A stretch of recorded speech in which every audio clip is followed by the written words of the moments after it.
Hey guys and welcome back to Best Car Picks. നമുക്കറിയാം ഇപ്പോൾ ഈ ഒരു above four metre compact S U വിൻ്റെ സെഗ്മെൻറ്റ്, അതായത് നോർമലി നമ്മൾ ക്രെറ്റ സെഗ്മെൻറ്റ് എന്നാണ് ഇതിനെ വിളിക്കാറ്. പക്ഷേ ബേസിക്കലി ആ ഒരു സെഗ്മെൻറ്റിനകത്ത് നമുക്ക് ഒരുപാട് വാഹനങ്ങൾ അവൈലബിൾ ആണ്. 11 വണ്ടികളുടെ അടുത്ത് ഇപ്പോൾ ആ ഒരു സെഗ്മെൻറ്റിൽ വരുന്നുണ്ട്. ആൻഡ് ഓരോ വണ്ടിയും പുതിയ അപ്ഡേറ്റ് വരുന്നു, ഫേസ് ലിഫ്റ്റ് വരുന്നു, അല്ലെങ്കിൽ പുതിയ വണ്ടികൾ തന്നെ ഒരു സെഗ്മെൻറ്റിലേക്ക് വരുന്നു. അങ്ങനെയൊക്കെയാണ് നടന്നുകൊണ്ടിരിക്കുന്നത്. പക്ഷേ ഇപ്പോഴും നമുക്ക് ബെസ്റ്റ് സെല്ലിംഗ് വണ്ടി എന്ന് പറഞ്ഞാൽ ഈ ഒരു സെഗ്മെൻറ്റിൽ ക്രെറ്റ തന്നെയാണ്. മിക്ക മാസവും 18,000 അതിന് കൺസിസ്റ്റൻ്റ് ആയിട്ട് സെയിൽ കിട്ടുന്നുണ്ട്. ഇതിന് തൊട്ട് താഴെ വെക്കാൻ പറയാൻ പറ്റുന്നത് വിക്ടോറിയസ് ആയിരുന്നു. 15 ആ ഒരു 12 ഇടയിലൊക്കെയാണ് അതിന് സെയിൽ കിട്ടാറ്. ചില മാസങ്ങൾ ഗ്രാൻഡ് വിറ്റാരൊക്കെ കയറി വന്നിട്ടുണ്ട് 12,000 15,000 ഇടയിൽ.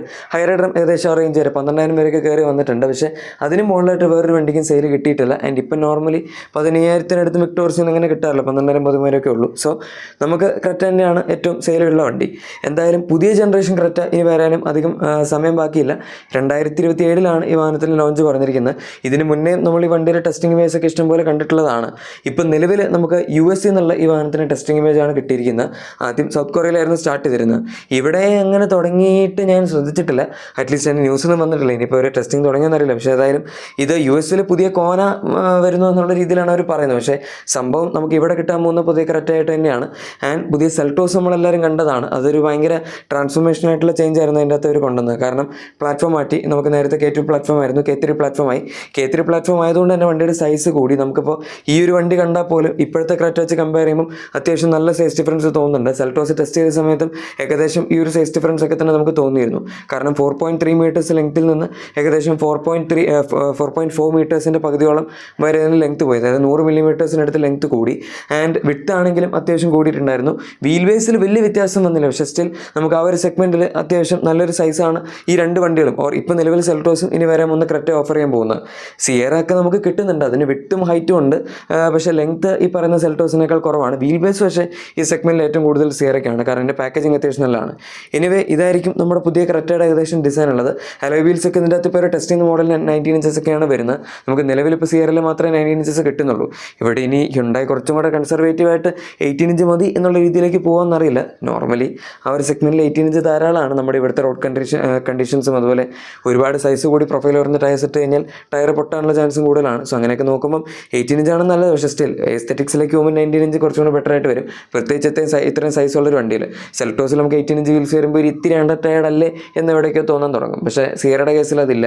ഏതായാലും എക്സ്റ്റീരിയർ ലിഗ് മേസിലെല്ലാം വണ്ടി കംപ്ലീറ്റ്ലി ക്യാമഫ്ലാഷ്ഡ് ആണ്. ഇൻറ്റീരിയർ നമുക്ക് സ്പൈ ആയിട്ട് കിട്ടിയിട്ടുണ്ട്. പക്ഷേ ഇവിടെയും അധികം ഡീറ്റെയിൽസ് ഒന്നും കാണാൻ പറ്റില്ല. അവരിപ്പോഴും മൊത്തം കവർ ചെയ്ത് തന്നെ ടെസ്റ്റ് ചെയ്യുന്നത്. ഇത് ആദ്യം സൗത്ത് കൊറിയയിൽ ഉണ്ടായിരുന്ന വണ്ടിയുടെ ടെസ്റ്റിംഗ് ആണ്. അതായത് ഏകദേശം ഈ ഒരു വർഷം ഫെബ്രുവരി ഒക്കെ ആയപ്പോഴേക്കും വന്ന ടെസ്റ്റിംഗ് ഇമേജ്.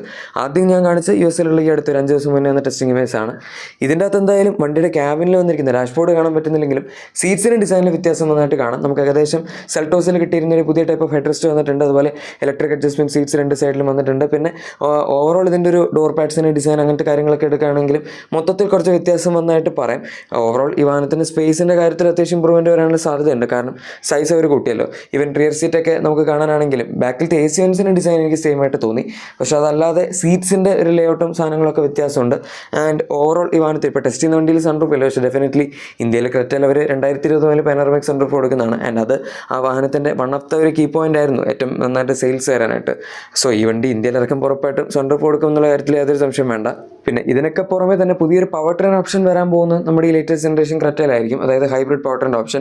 സെൽട്ടോസ് ഇനീഷ്യലി പുതിയ ജനറേഷൻ വരുന്നു എന്ന് പറഞ്ഞപ്പം എല്ലാവരും ഹൈബ്രിഡ് എക്സ്പെക്ട് ചെയ്തതാണ്. കാരണം ഹ്യുണ്ടായി ഹൈബ്രിഡ് പവർ ട്രെയിൻ കൊണ്ടുവരുന്നു എന്നുള്ള കാര്യം അനൗൺസ് ചെയ്തിട്ടുണ്ടായിരുന്നു. Hyundai in the sense Hyundai group. So അതിനകത്ത് കിയൊക്കെ വരും. പക്ഷേ അതിൻ്റെ അകത്ത് വന്നില്ല. ചിലപ്പോൾ കിയൊക്കെ അങ്ങനെ ആദ്യം എക്സ്പെരിമെൻറ്റ് ചെയ്യേണ്ട എന്നുള്ള രീതിയിലായിരിക്കും ഹ്യുണ്ടായിക്ക് ഒരു പരിപാടി വിട്ടുകൊടുത്ത്. എന്തായാലും നമുക്ക് പുതിയ ജനറേഷൻ ക്രെറ്റ വരുമ്പോൾ എൻ്റെ ഹൈബ്രിഡ് സിസ്റ്റം എക്സ്പെക്റ്റഡ് ആണ്. 1.5 ലിറ്റർ എഞ്ചിൻ ബേസ്ഡ് ആയിട്ടുള്ള ഒരു ഹൈബ്രിഡ് സിസ്റ്റം ആയിരിക്കും വരുന്നത്. നമുക്ക് ഈ വർഷം അവസാനമാകുമ്പോഴേക്കും പുതിയ ഡസ്റ്ററിലും 1.8 ലിറ്റർ എഞ്ചിൻ ബേസ്ഡ് ആയിട്ടുള്ള ഒരു ഹൈബ്രിഡ് സിസ്റ്റം കിട്ടും. അതായിരിക്കും മിക്കവാറും സെഗ്മെൻറ്റിൽ കിട്ടാവുന്നതിൽ ഏറ്റവും പവർഫുൾ ആയിട്ടുള്ള ഓപ്ഷൻ. പക്ഷേ ഏറ്റവും എക്കണോമിക്കൽ ഓർ ഏറ്റവും റിലയബിൾ പിന്നെ നമുക്ക് ഏറ്റവും ഫ്യൂൽ എഫിഷ്യൻ്റ് ആയിട്ടുള്ള വണ്ടി എന്ന് പറയാൻ പറ്റുന്ന നിലവിൽ ഇപ്പോൾ വിക്ടോറിയസിലും ഹൈ റൈഡറിലും അതുപോലെ ഗ്രാൻഡ് വിറ്റാറിലൊക്കെ വരുന്ന 1.5 ലിറ്റർ 3 സിലിണ്ടർ എഞ്ചിൻ ബേസ്ഡ് ആയിട്ടുള്ള ഹൈബ്രിഡ് സിസ്റ്റമാണ്. അത് ടൊയോട്ടയുടെ സിസ്റ്റമാണ്. അതുകൊണ്ട് റിലയബിലിറ്റിക്ക് കുഴപ്പമൊന്നുമില്ല. പിന്നെ 28 കിലോമീറ്റർ വരെയൊക്കെ ഒരു മൈലേജും ക്ലെയിം ചെയ്യുന്നുണ്ട്. അതിൽ 25-ന് മുകളിൽ ആൾക്കാർക്ക് ഈസി ആയിട്ട് കിട്ടുന്നുണ്ട് എന്നുള്ളതാണ് മറ്റൊരു കാര്യം. ഡസ്റ്റർ ഹൈബ്രിഡ് എങ്ങനെയാണെന്നുള്ളത് ഇനിയിപ്പോൾ വണ്ടി വരുമ്പോൾ നമുക്ക് കാണാം. അതും അത്യാവശ്യം എഫിഷ്യൻ്റ് ആയിരിക്കും. ഇനിയിപ്പോൾ ഹ്യുണ്ടായുടെ കേസിൽ ഹ്യുണ്ടായുടെ പെട്രോൾ എഞ്ചിൻസ് എപ്പോഴും അത്ര എഫിഷ്യൻ്റ് ആയിരുന്നില്ല. ടർബോ പെട്രോൾ ആണെങ്കിലും എൻ്റെ എഞ്ചിൻസ് പണ്ട് വളരെ മോശമായിരുന്നു. ഇപ്പോൾ കുറച്ചും കൂടെ ബെറ്റർ ആയിട്ടുണ്ട് ഫ്യൂൽ എഫിഷ്യൻസിയുടെ കാര്യത്തിൽ. പക്ഷേ സ്റ്റിൽ നമുക്ക് അങ്ങനെ ഭയങ്കര ബെസ്റ്റ് എന്നൊന്നും പറയാൻ പറ്റില്ല. ഇനിയിപ്പോൾ ഹൈബ്രിഡ് വരുമ്പോഴേക്കും അവർക്ക് ആ ഒരു സംഭവം കൂടെ സോർട്ട് ഔട്ട് ചെയ്യാൻ പറ്റുമെങ്കിൽ മൊത്തത്തിൽ ഹ്യുണ്ടായുടെ പ്ലാറ്റ്ഫോംസും അതുപോലെ പ്രൊഡക്റ്റ് ലൈനപ്പം മൊത്തം സോർട്ട് ഔട്ട് ആണ്. കാരണം നമുക്ക് എല്ലാ എഞ്ചിൻ ഓപ്ഷൻസും കിട്ടുന്ന ഒരേ ഒരു കമ്പനി ഇത് തന്നെയായിരിക്കും. പെട്രോൾ പെട്രോൾ ഉണ്ട്, അതുപോലെ ടർബോ ഡീസൽ വരുന്നുണ്ട്, പിന്നെ അവർ നമുക്ക് CNG ഓപ്ഷൻസ് പല വാഹനങ്ങളിലും കൊടുക്കുന്നുണ്ട്. അതിന് പുറമെ ടർബോ പെട്രോൾ ഓപ്ഷൻസും വരുന്നുണ്ട്. പിന്നെ ഇനിയിപ്പോൾ ആകെപ്പാടെ പെൻഡിങ് ഉണ്ടായിരുന്നത് ഈ ഒരു ഹൈബ്രിഡ് സിസ്റ്റമാണ്. അതും കൂടെ വന്നാൽ കംപ്ലീറ്റ് ആയി. ഇലക്ട്രിക് നമുക്ക് കറക്റ്റ് ഇലക്ട്രിക് കിട്ടുന്നുണ്ട്, ഐനിക് 5 കിട്ടുന്നുണ്ട്, അങ്ങനെയൊക്കെ ആയിട്ട് ഓപ്ഷൻസ് ഉണ്ടല്ലോ. എനിവേ ഈ വണ്ടി വരുമ്പം ഇനിയിപ്പോൾ നമുക്കറിയാം എങ്ങനെയാണ് ഈ ഒരു മാർക്കറ്റിൽ കോമ്പീറ്റ് ചെയ്യാൻ പോകുന്നതെന്ന്. സെയിൽസിൻ്റെ കാര്യത്തിൽ എന്തായാലും വ്യത്യാസമൊന്നും ഉണ്ടാവില്ല. ഈ പുതിയ ജനറേഷൻ ഇപ്പോൾ ഉള്ള കറക്റ്റ് തന്നെ അവർ സെയിൽസ് ഒട്ടും പുറകോട്ടല്ല പോകുന്നത്. വേറൊരു വണ്ടിക്ക് എത്രയൊക്കെ പുതിയ വണ്ടികൾ വന്നാലും ജനറേഷൻ അപ്ഡേറ്റ് വന്നാലും അതിന് സെയിലിനടുത്ത് തൊട്ടെത്താൻ പറ്റുന്നില്ല. Or may be production capacity അത്ര എത്തിക്കാൻ പറ്റാത്തതും ഒരു റീസൺ ആയിരിക്കാം. എന്തായാലും പുതിയ വണ്ടി വരുന്നു എന്ന് പറയുന്നതിന് സെയിൽ പറയാനൊന്നും പോകുന്നില്ല.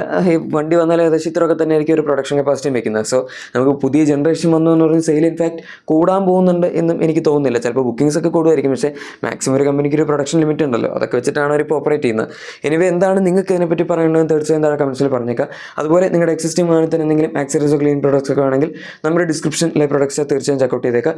വീഡിയോ ഇഷ്ടപ്പെട്ടെങ്കിൽ ഉറപ്പായിട്ടും ലൈക്കും സബ്സ്ക്രൈബും ഷെയർ ഒക്കെ ചെയ്യാൻ നമ്മൾ സപ്പോർട്ട് ചെയ്യാൻ മറക്കണ്ട. നമുക്ക് മറ്റൊരു വീഡിയോയിൽ കാണാം. അതുവരെ thank you for watching my video and good bye.